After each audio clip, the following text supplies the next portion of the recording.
안녕하십니까. 대한민국 경제위기 대표 채널 홍기빈 클럽입니다. 네. 지난번 인플레이션 동영상, 그 다음에 코비드플레이션 강연 영상 잘 보셨는지요? 앞으로도 이 경제위기에 관계된 이야기들은 끝없이 많습니다. 하지만 경제위기가 계속되는 한 저희들이 항상 옆에 있겠습니다. 그러니까 호시탐탐 스탠바이 해주시기 바랍니다.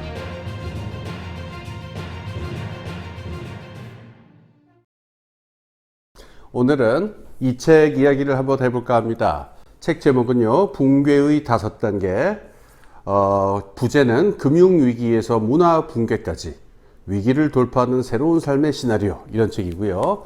지은이는 드미트리 오를로프라고 하는 사람이고 번역자는 불초수생입니다. 그리고 출판사는 국립출판사고요. 2018년에 나온 책인데 이 책 이야기를 오늘 할까 합니다. 자, 이렇게 생긴 책입니다. 재밌겠죠? 네. 혹시 이거 광고로 오해하시는 분 있을지 모르겠는데 이 책 광고 아닙니다. 제가 이 책을 번역하긴 했지만은 번역비를 이미 다 받았으므로 이 책 더 팔린다고 하더라도 저한테 돈 한 푼 들어오는 것 없습니다. 여러분께 나누어 드릴 책 5권 협찬받은 게 다입니다. 이 얘기를 오늘 하고 싶은 이유는요, 지난번에 코비드플레이션부터 시작을 해가지고 지금 진행 중인 인플레이션의 사태라는 게 어쩌면 글로벌 시스템의 붕괴 혹은 혼돈으로의 이행기로 지금 들어서고 있는지도 모른다, 이런 말씀을 드렸죠. 그래서 그 맥락에서 보자면 이 책을 다시 한번 이야기해 볼 필요가 있을 것 같아요. 2018년에 이 책이 나왔을 당시에는 큰 주목을 받지 못했습니다만은 그래서 조금 아쉬웠습니다. 하지만 코비드 사태가 터지고 지금 같은 스태그플레이션이 지금 막 시작되려는 상황에서는 한번 음미해 볼 필요가 있는 책인 것 같습니다.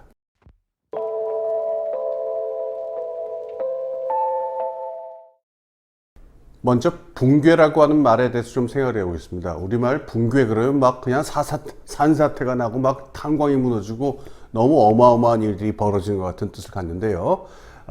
이 붕괴라는 말은 영어의 collapse 그리고 독일말 zusammenbrochen, 이거의 이제 번역어지요.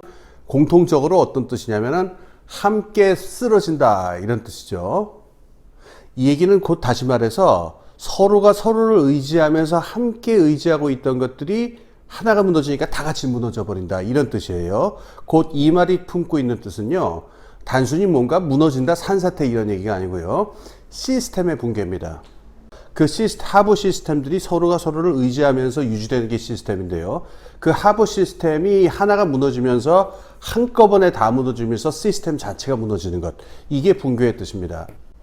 우리가 이제 사회생활을 하다 보면은 뭐 사회가 멀쩡히 있는 때라는 건 거의 없습니다. 어떨 때 뭐 전쟁이 터지기도 하고 뭐 정치 변동이 벌어지기도 하고 뭐 촛불 시위가 벌어지기도 하고 그러는데 그게 꼭 사회 전체의 붕괴를 가져오진 않죠. 왜냐면 사회의 다른 시스템들이 건재하고 있기 때문에 하나의 시스템에서 문제가 나더라도 사회가 자기 치유 능력을 발휘해서 다시 시스템을 복구하는데, 이 붕괴의 경우는 하나의 시스템이 무너졌을 때 그게 다른 시스템의 붕괴도 함께 가져와서 시스템의 자기 치유 능력은커녕 한꺼번에 다 무너지는 사태로 가는 경우, 이런 것을 콜랩스 또는 zusammenbrochen, 붕괴라고 하는 겁니다. 이 책에서 분석하고 있는 건요, 사회를 이루고 있는 5개의 하부 시스템이 하나씩 무너지면서 사회 전체가 무너지는 그 상황을 묘사하고 있습니다. 그게 붕괴의 5단계입니다. 예, 이제 이 책을 쓴 드미트리 올로프라고 하는 사람에 대해서 잠깐 설명을 드리겠습니다. 이 사람은 요 이름을 보시면 느끼시겠지만은 러시아에서 태어난 사람입니다. 1989년, 1991년에 동구권이 무너지고 소련이 쿠데타로 무너지면서 해체되고 러시아 전체가 큰 혼란으로 들어가는 것을 90년대까지 쭉 보면서 자라난 사람입니다. 그리고 나서 성인이 된 다음에 미국으로 이민을 와가지고 공학자로 일을 했던 사람이에요. 그러면서 미국에서 그 닷컴 버블이 붕괴하는 것도 봤고 2009년 금융위기가 터지는 것도 같이 본 적이 있죠. 그래서 전혀 문화라든가 어떤 체제가 다른 소련하고 미국이라고 하는 두 개의 사회에서 시스템이 붕괴하는 그 상황을 갖다가 가까이서 체험하고 했던 경험을 바탕으로 해서 현대 산업 문명이 어떤 식으로 구성이 돼 있고 어떤 식으로 붕괴가 벌어진다면 어떤 식으로 벌어질 것인가에 대해서 생각을 축적을 합니다. 제가 이 책에 참 매료된 이유는 이 지은이가 사회과학자가 아니라는 데 있습니다. 저도 뭐 사회과학을 공부하긴 했습니다만 이 사회과학을 공부하다 보면은 이 생각이 갇혀가지고 어느 뻔한 어떤 상식적인 범주를 벗어나지 못하는 게 있는데 우리 현대산업 문명이 가지고 있는 어떤 근원적인 병폐라든가 구조적인 모순 같은 것들을 이 사회과학자가 아닌 사람이 보니까 이 공학자랄까 이런 사람의 시각에서 보니까 더 풍부하고 입체적으로 보이는 부분이 있는 것 같아요. 이 책은 붕괴가 꼭 벌어진다고 예언을 하는 책도 아니고요. 언제 벌어진다고 예언을 하는 책도 아닙니다. 그리고 좀 이따 말씀드리겠지만 이 5개의 붕괴의 단계라고 하는 건요.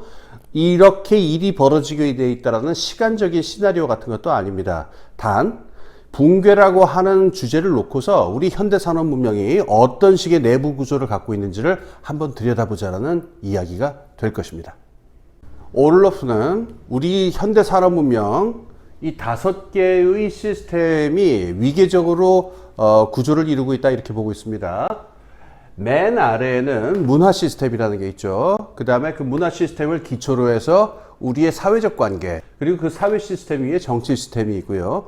그 정치 시스템을 근간으로 해서 산업 활동과 상업 활동이 조직이 되는 상업 시스템이 있고요. 그 위에 이제 금융 시스템이 있습니다. 문제는 이게 근간이 돼서 그 위에 걸로 이렇게 쭉 아래로부터 올라가는 것처럼 돼 있는데 사실 조직이 되어 있는 위계 질서를 보자면요. 위에서 아래로 지배하게끔 되어 있는 게 이 책에서 지적하는 현대산업 문명의 근본 모순입니다. 즉 아래로부터 위로 구성되어 있는 바텀업의 질서로서 구성되어 있는 게 우리 현대산업 문명이 아니고 금융이 상업을 지배하고 상업이 정치를 지배하고 정치가 사회를 지배하고 사회가 문화를 지배하게 되어 있는 이 탑다운의 구조로 되어 있는 게 우리 현대산업 문명이 가지고 있는 근원적인 모순의 모티브다 라고 하는 이야기를 먼저 염두에 두셨으면 합니다.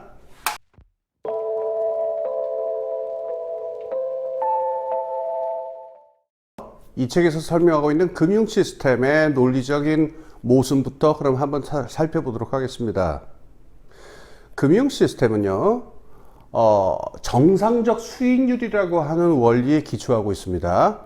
자, 이 말은 조금 설명이 필요한데요. 그 역사상 항상 어떤 일개 금융기관이 영원히 수익을 계속적으로 더 수익을 내리는 것은 이론적으로 가능합니다. 그리고 어떤 하나의 연기금이나 어떤 하나의 은행이 뭐 비가 오나 눈이 오나 전쟁이 벌어지든 심지어 화성인이 쳐들어오든 계속 연 5% 10%의 수익률을 몇십 년 혹은 몇백 년 동안 쭉 낸다라고 하는 것도 이론상으로는 가능합니다. 자, 근데 그런 거는 우리가 정상적 수익률이라고 하지 않습니다. 문제 질문은 이렇습니다. 한두 개의 금융기관이 그렇게 하는 게 아니고요.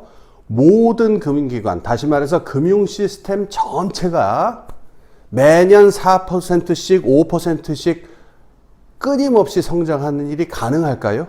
모든 금융 시스템 전체가 체계적 조직적으로 매년 몇 %씩 이윤을 내고 수익을 내는 것이 가능할 뿐만 아니라 오히려 그것이 노멀하다, 즉 정상적인 일이다 라고 하는 믿음, 그 믿음이 바로 정상적 수익률이라고 하는, 제가 볼 때는 신화, 정상적 수익률이라고 하는 믿음입니다.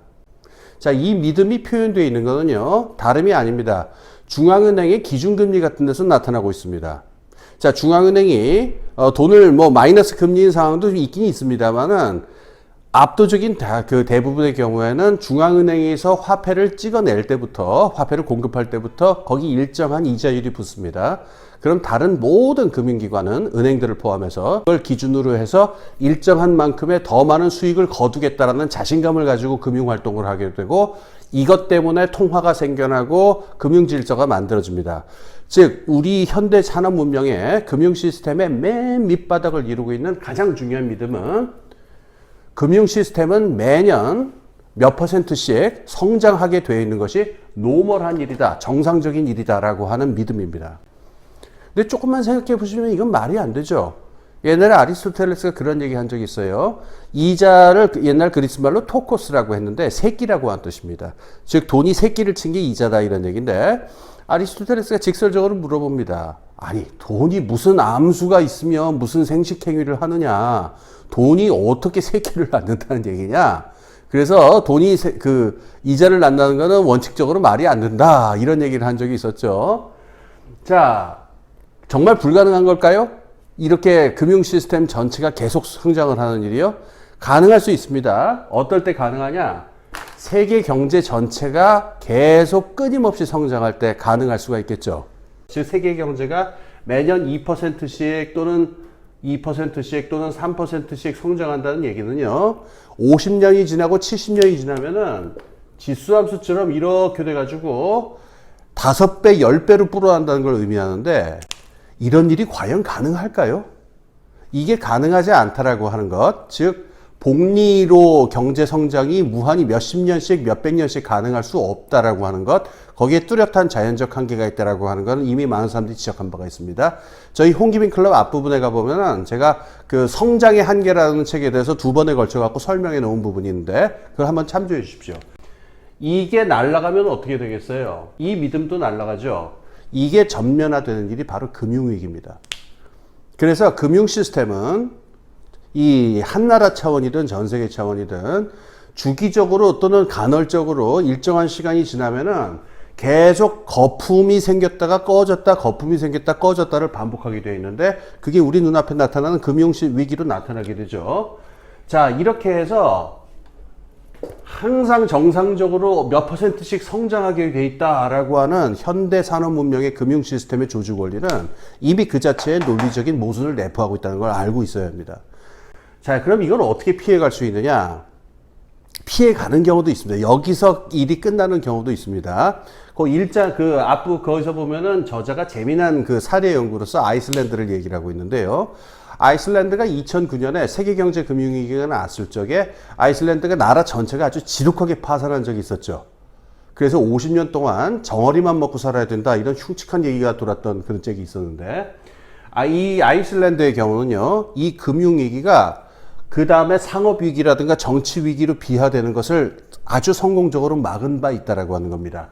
이거는 아이슬란드라는 나라가 가진 아주 강력한 민주주의 덕분에 사람들이 똘똘 뭉쳐서 마음을 하나로 합쳐가지고 금융 시스템의 붕괴 차원에서 일을 끝내버리자라고 하는 단호한 조치를 취했기 때문에 더 이상의 사회 시스템 붕괴를 막을 수 있는 사례도 있었다라는 얘기를 하는데요. 저자가 볼 때는 이런 경우는 굉장히 드물 것이다 이렇게 얘기를 합니다. 아이슬란드 인구가 100만 명도 되지 않는 작은 나라고 세계에서 가장 오래된 민주주의의 역사를 가지고 있습니다. 제가 알기로 이 아이슬란드의 의회는 13세기에 만들어진 것으로 저는 기억을 하고 있습니다.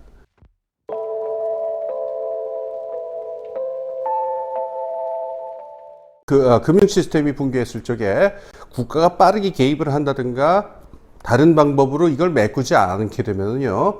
금융 시스템의 붕괴가 만성화되고 장기화됩니다. 그러면은 그 다음에 이제 상업 시스템이 붕괴하게 됩니다. 이때 상업이라고 하는 거는 재화와 서비스의 교역을 말합니다만은 현대 산업 문명에서는 산업 활동의 조직이 상업을 통해서 조직되게 되어 있기 때문에 상업 시스템이 무너진다는 건 곧 지구적인 규모에서의 산업의 노동 분업도 함께 무너진다. 그 산업의 붕괴를 함께 의미하고 있습니다. 자, 첫 번째 한번 보시죠.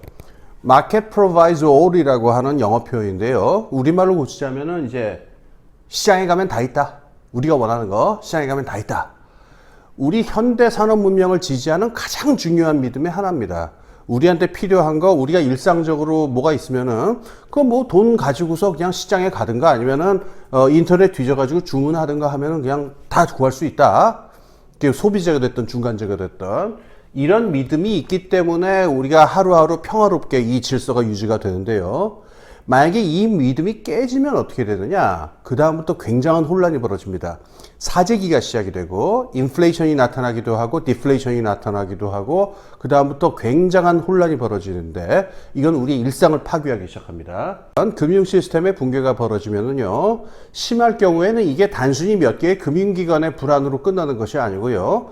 통화 질서 자체가 위협을 받게 되는 경우도 있습니다. 즉 심한 인플레이션이 벌어지거나 심한 디플레이션이 벌어져서 화폐라고 하는 걸 도저히 구할 수가 없을 정도로 화폐가 품귀 현상이 벌어지거나 반대로 화폐가 가치를 잃어버리는 일, 즉 인플레이션이나 디플레이션이 벌어질 수가 있게 되는데요. 이렇게 해서 통화 가치라고 하는 것이 불안정하게 되면은 상업과 산업의 조직이라고 하는 것이 불확실성으로 들어가게 되면서 확실하게 돈을 벌 수 있는 것이 아니게 되면은 시장에서 사라지기 시작해요. 이러면은 화폐는 구할 수가 없도록 통화 질서는 어지러워져 있고 시장에 가봐야 내가 가진 돈을 받아주지 않기도 하고 또 내가 사려고 하는 물건은 시장에 없기도 하고 이런 일들이 벌어지면요. 이 믿음이 깨지게 되면은 사회의 일상적인 활동이 붕괴되죠. 자, 이런 정도로까지 경제 위기가 진행된 나라들이 없지 않았습니다. 이 상황까지 가게 될 경우에는 이게 다시 살아납니다. 물물 교환이 다시 살아나기도 합니다. 칠레라든가 아르헨티나 같은 곳에서 그 경제 위기, 금융 위기가 벌어졌을 때 아주 2000년대 초에 흔하게 벌어졌던 일입니다. 그 다음에 이 플라잉 트랙이라고 그냥 보통 부르는데 아주 희한한 형태의 수표를 갖다가 자기들이 고안해서 직접 자기들이 수표를 발행해서 쓰기도 합니다. 아르헨티나에서 벌어졌던 일인데 사람들이 이 물물거를 어떻게 하냐면은 모두가 조직폭력배에게 세금을 내야 되잖아요. 어떤 가게든 어떤 개인이든. 그러니까 서로 돈은 없고 그러니까 각각이 조직폭력배에게 내야 되는 그 돈 있잖아요. 그 장부에서 서로 이렇게 가리를 하는 식으로 서로가 가진 외상거래를 결제하고 체결하는 일까지 벌어졌다고 합니다. 즉 금융 시스템이 무너져서 상업 시스템, 산업 시스템이 무너지게 될 경우에 산업 문명이 이런 단계로까지 가는 일들은 이미 벌어진 바가 있습니다. 책에서 이 사람이 소련 붕괴를 직접 본 사람이라고 러시아가 그러니까 소련 붕괴 후에 러시아 1990년대 러시아가 사실은 거의 2단계로까지 갔었다고 그래요. 실제로 90년대 러시아는 굉장히 많은 사람들이 굶어 죽기도 했었고 굉장한 혼란 상태였는데 이때 등장한 이런 조직이 뭐였냐면 바로 러시아 마피아였다는 거죠. 그래서 이 책에 보면은 러시아 마피아들의 행태가 잘 드러나 있는데 이런 혼란 상황 속에서 그 폭력과 마피아의 논리로 조직되어 있는 조직들이 어떤 식으로 경제 활동을 했는지에 대한 이야기 나옵니다. 여기 종지부를 찍은 게 누구였냐면은 바로 푸틴이었습니다. 푸틴이 국가 수반으로 등장해서 러시아의 이 상업 시스템 붕괴선에서 러시아의 붕괴를 막았다라고 하는 이야기를 참고로 기억을 할 필요가 있겠습니다.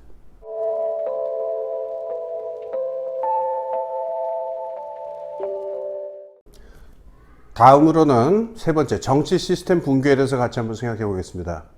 앞에 두 부분 말씀드릴 때 이미 여러분들 눈치채셨겠지만은 금융 시스템의 붕괴나 상업 시스템의 붕괴가 나타났을 때 국가가 아주 능동적이고 효과적으로 대처하고 아주 민주적으로 대처하면은 거기서 사실 위기를 멈출 수도 있습니다.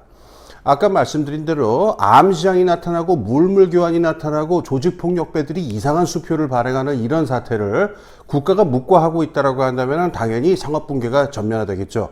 하지만 여기서 국가가 효과적으로 대처하고 배급제를 시행한다든가 또는 일시적으로 중앙계획을 한다든가 여러 방법으로 국가가 효율적으로 대응을 하면은 시스템 붕괴를 막을 수 있는 아주 중요한 장치입니다. 그런데 어떻게 보면은 현대 산업 문명이 가지고 있는 가장 치명적인 결함은요, 금융 시스템과 상업 시스템보다도 이 정치 시스템에 있는지도 모릅니다. 여기서 우리가 살고 있는 국가 시스템이 근대 국민국가, 즉 modern nation state라고 하는 굉장히 독특한 국가 체제라고 하는 점을 지적을 하고 있는 겁니다.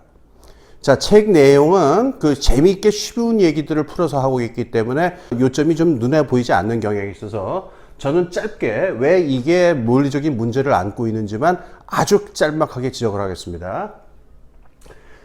역사상 존재했던 국가의 형태는 굉장히 많습니다.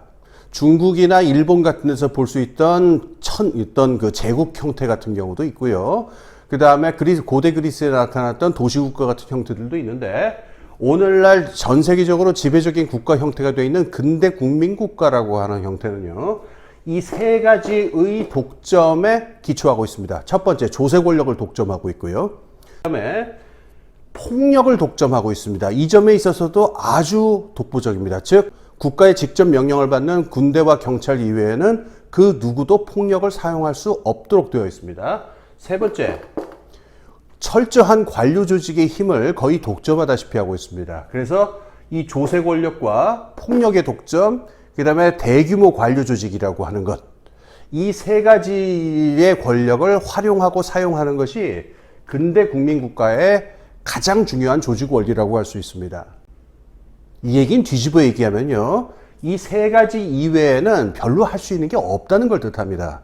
사람들의 마음을 하나로 합친다든가 그 밖에 어떤 문화적인 정신적인 정체성을 제공한다든가 하는 부분에 있어 가지고는 다른 형태의 국가들보다 압도적으로 열등한 그런 성격을 가지고 있습니다.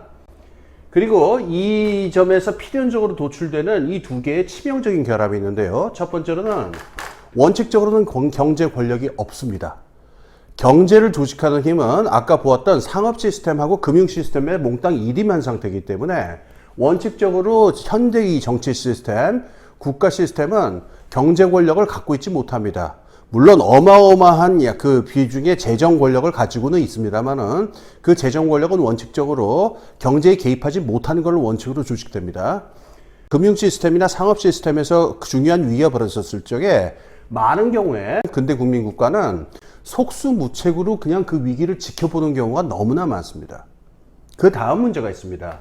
지금 2020년대 전 세계적으로 나타나고 있는 가장 중요한 위기라고 볼 수 있는 부분인데요. 이렇게 할 수 있는 권력의 정당성의 기초는 어디 있냐면요, 정당 정치하고 대의제 민주주의에 있습니다. 옛날에는 이걸 무슨 절대군주가 다스렸던 때도 있습니다만은 20세기에는 이제 그런 나라들은 거의 찾을 수가 없죠. 멀리 갈 것 없습니다. 지금 이 대한민국에 살고 계신 여러분들도 지난 10년 동안 정당 정치라고 하는 것하고 대의제 민주주의라는 게 과연 이게 봉숭아 학당 이상의 무엇인가에 대해서 심한 의문을 가진 적들이 많죠. 근데 그건 우리나라만의 문제가 아닙니다. 미국에서 트럼프 대라고 하는 사람이 대통령이 될 때도 그렇고 그 밖에 여러 나라에서 파시즘에 가까운 극우 세력들이 지금 막 바로 하는 모습을 보면서 지금 전 세계 많은 사람들이 정당 정치라고 하는 것이 과연 이게 봉숭아 학당 이상의 무엇이냐, 그 다음에 대의제 민주주의라고 하는 게 과연 이 효과적인 국가를 만들 수 있는 장치냐에 대해서 심각한 의문들을 던지고 있습니다. 지금 금융 시스템이 무너지고 상업 시스템이 무너지면요, 대부분의 나라에서 나타난 일은 이겁니다. 이게 실제로 심각한 위기에 들어갑니다. 정당 정치가 무너지기 시작하고 정치 세력들은 허둥지둥 하다가 이런저런 이해 세력에 휩쓸려 가지고 정치 시스템 자체를 마비시키고, 이렇게 돼서 근데 국민국가 자체라고 하는 메커니즘 자체가 기능을 멈추게 되면은 여기서 도미노를 막아야 될 세 번째의 방파제가 무너지면서 오히려 도미노가 돼버립니다. 그래서 그 다음 더 심각한 붕괴로까지 이어지게 될 것입니다. 즉 어떻게 보면 현대 산업 문명의 가장 심각한 약한 고리는 바로 이 정치 시스템의 붕괴, 정당 정치와 대의제 민주주의의 정당성을 모조리 기대고 있는 이 근대 국민국가라고 하는 것의 한계가 가장 근본적일지도 모르겠습니다.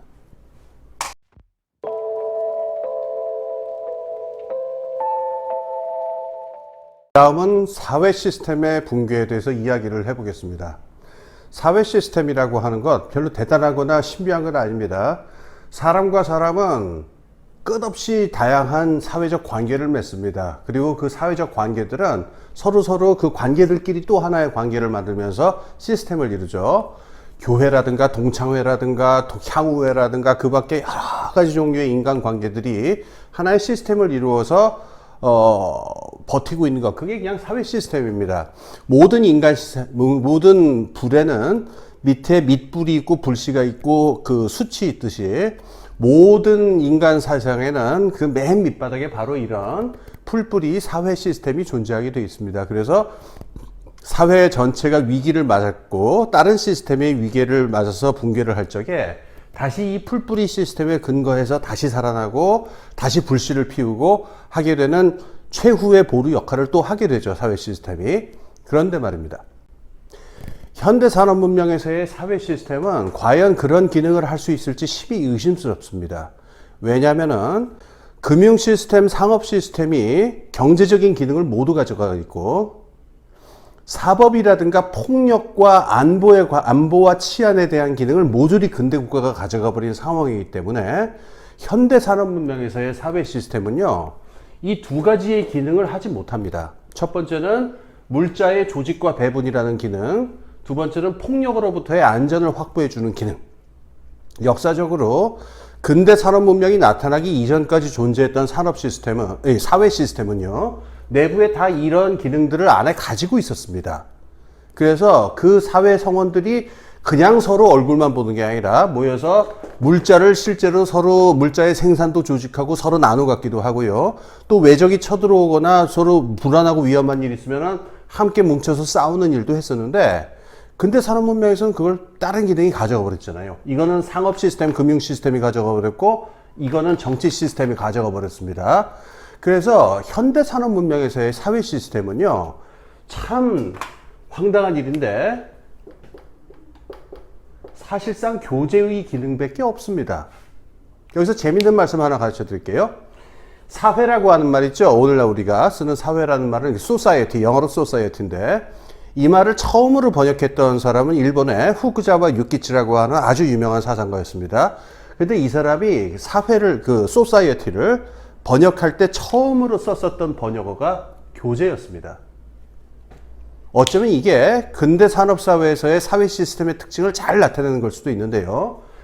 이런 경제적 기능이 사라지고 이런 안보적 치안의 기능이 국가에게 빼앗긴 상태라고 한다면은 사회 시스템이라고 우리가 모여봤자 할 수 있는 게 같이 밥 먹고 술 먹는 것밖에 할 게 없어요. 즉 교제의 기능만 남아있는 상태입니다. 여기 중요한 예외들이 있었습니다. 20세기 초의 노동조합이나 노동운동 같은 경우가 중요한 예외였는데요. 19세기와 20세기 초까지 노동조합이라든가 노동공동체 같은 경우에는 사실은 법외 조직에 가까웠습니다. 합법화되어 있지 않고 불법과 반합법을 왔다 갔다 하는 존재였기 때문에 당시의 노동자들의 삶을 보게 되면은 이 누구 아버지가 공장에서 잘렸대더라. 그러면은 노동조합이 돈을 이렇게 출연을 해가지고 돈을 갖다 줍니다. 그 다음에 어디서 지금 어느 동네에서 파업이 벌어져갖고 거기 있는 사람들이 지금 돈줄이 막혔대더라 하면은 다른 데 있는 노동조합이 또 돈을 모아서 갖다 주기도 하고, 그리고 주말마다 함께 모여서 같이 뭐 맥주도 만들어 마시고 빵도 같이 구워 먹고 하면서 이 물자의 조직과 배분의 역할을 했었더랬습니다. 이 노동조합이요. 이때 여기서부터 노동자들의 공동체를 지켜내고 노동운동을 지켜내는 그런 전투적인 역할도 이 노동조합이 했었습니다. 이런 종류의 조직이라고 한다면은 정말 그 역사적으로 존재했던 사회 시스템의 역할을 풍부히 담고 있을지 모르겠습니다만, 오늘날 노동조합이 이런 성격을 갖고 있나요? 그렇지 않죠. 사실상 오늘날 존재하는 사회 시스템의 이 근대 산업 문명에 있는 사회적 관계라는 건 사실 이 기능 이외에 가진 게 없어요. 그런데 지금 말씀드린 대로 만약에 금융 시스템이 무너지고 상업 시스템이 무너지고 정치 시스템까지 흔들흔들하는 상황이 되면은 사람들은 기존에 있었던 이 사회적 관계에 기대는 수밖에 없거든요.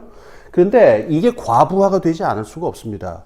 그때까지 그냥 사람들이 모여서 친목을 다지고 술 먹고 밥 먹고 서로 이렇게 웃으면서 좋게 지내는 거를 목표로 하던 교제 조직들이 갑자기 이런 역할을 해야 되고 이런 역할을 해야 되면은 하기도 합니다. 이를테면은 1992년에 LA에서 그 도시 소요가 벌어졌을 적에 한인들이 스스로 그 기관총을 들고서 그 자기들 그 코리아타운을 지키는 일도 벌어지곤 했었죠.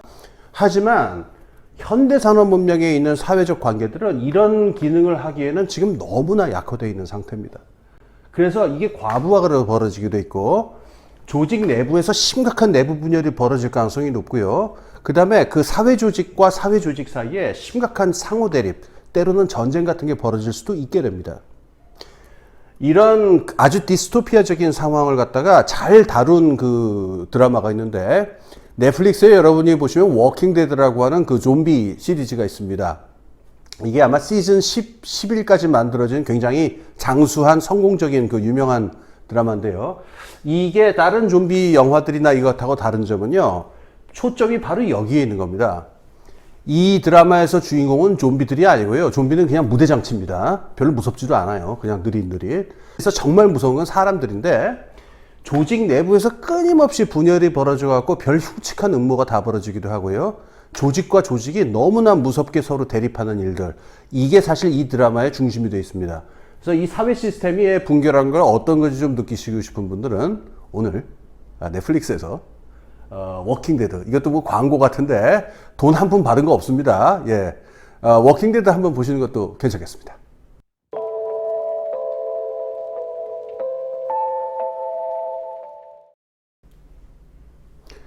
마지막 단계입니다. 그야말로 워킹데드, 드라마 워킹데드처럼 사회 시스템까지 붕괴해 가게 될 경우에는 모든 개인들, 이 사람들이 이제 사회가 아니라 알갱이의 원저로 파편화돼 가지고 각자 동생을 하고 약육강식을 벌이는 무시무시한 그런 상황이 오게 되죠.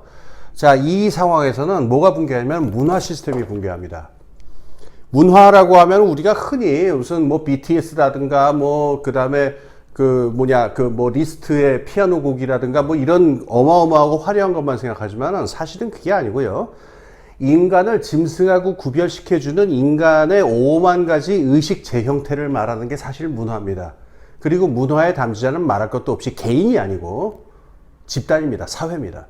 근데 사회 시스템이 무너지게 되면은 당연히 문화도 사라지게 되고, 문화가 사라지게 되면은 인간의 의식과 동물의 의식을 구별짓는 무언가도 없어지게 되고, 무시무시한 생존의 논리만 남게 됩니다. 이 저자의 표현이지만 이 단계로까지 인간이 내려가면은 과연 생존이 의미가 있는 것일까? 차라리 죽는 게 낫지 않을 것인가? 라고 하는 의문이 생길 정도로 끔찍한 상황이 옵니다.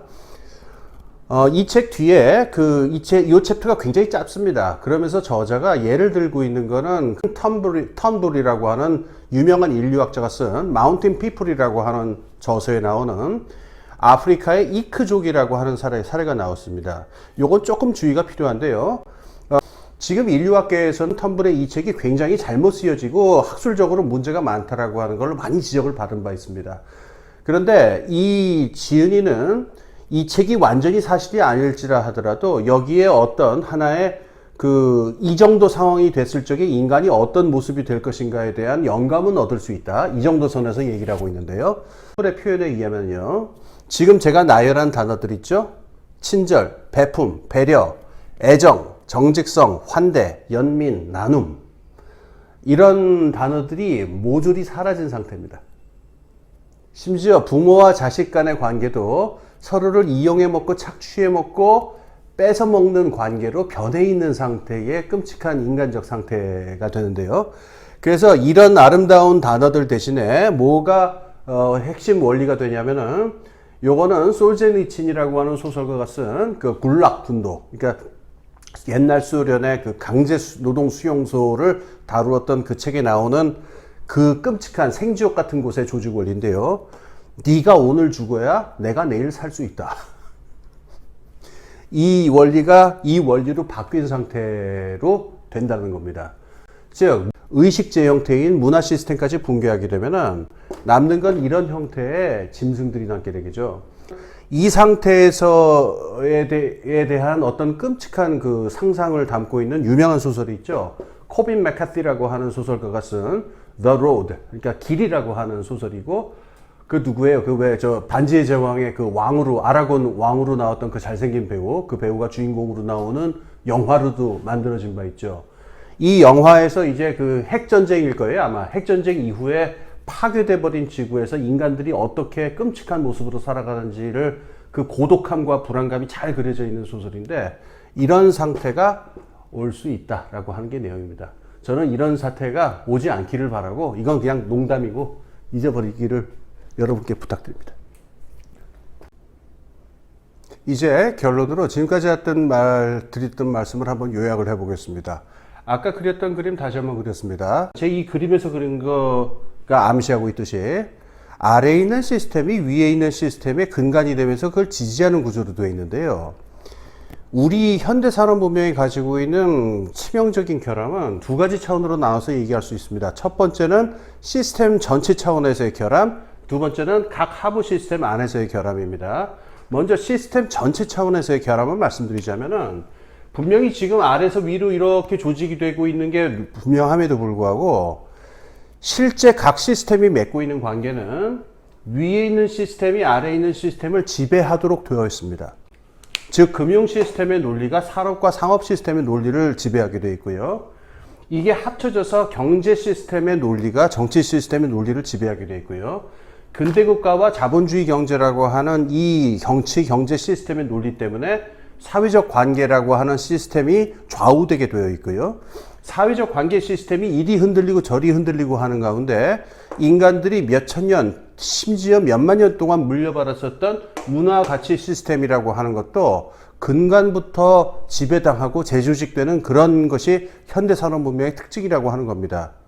맨 윗부분이 하나 날아가게 되면은 이게 필연적으로 도미노처럼 아랫부분을 낳게 됩니다. 즉, 그림을 그리자면은 이렇게 안정적으로 보여져 있는 피라밋이 되어 있는 게 아니라 피라밋이 거꾸로 그려져 있는 이런 형태가 되어 있다는 거죠, 지금.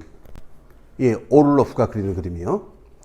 자, 이것이 시스템 조직 차원에서의 문제라고 한다면은 하나하나 시스템 안에서도 논리적인 모순이 있지요. 금융 시스템이라고 하는 건 복리 성장이라는 정상적 수익률이라고 하는 환상의 근간에서 조직되어 있다는 점이고요.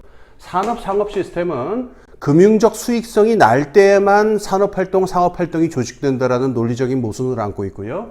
정치 시스템은 정당 정치와 대의제 민주주의를 통해서 구성된 국가 권력이 조세와 폭력과 관료 조직을 통해서 일정한 몇 가지 역할을 한다는 아주 제한된 국가만이 존재한다는 것. 그게 논리적인 모순이랄 수 있습니다.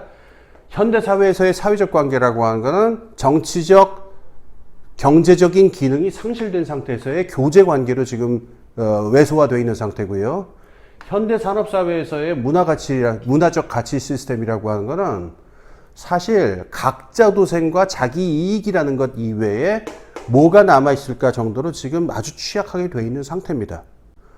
이런 이유들 때문에 흔히 벌어질 수밖에 없는 이 금융 시스템의 위기가 나타났을 적에 이게 거꾸로 서 있는 이 삼각형의 연쇄적인 시스템 붕괴를 가져올 수 있다. 이것이 우리가 오늘날 살고 있는 현대산업 문명의 논리적인 모순이다. 저자의 논리가 나타나고 있습니다. 저는 여러분이 이 책을 꼭 한번 읽어보셨으면 합니다. 이 책입니다. 다시 한번 보여드립니다.